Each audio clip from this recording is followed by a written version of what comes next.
أهلا بكم أعزائنا المشاهدين في هذه الحلقة الممتعة، والتي تدور حكايتها في منطقة من مناطق الريف التي يتميز سكانها بطيبهم وأيضا أخلاقهم الرفيعة وبيوتهم الجميلة والساحرة أيضا.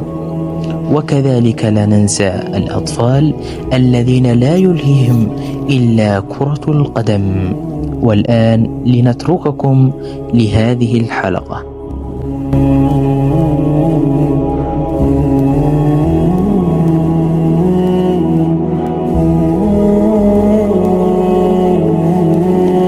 مالك عون أبوك واش لك منه؟ والله مصر ولا 3000 يدي شاقي وكملها اليوم. ما يخرج رياء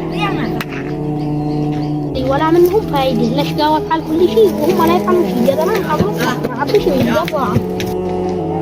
لا أقل شيء ما دام ما تصير تعاون أبوك هينسى نصلي. مالك أنا كافر يا أحمد، والله نحن نصدق هنسى نصلي بس. السلام عليكم يا أبا. أبا كمل. أشوفك يا أبا. ولا نوزع. سلام عليكم. صليت.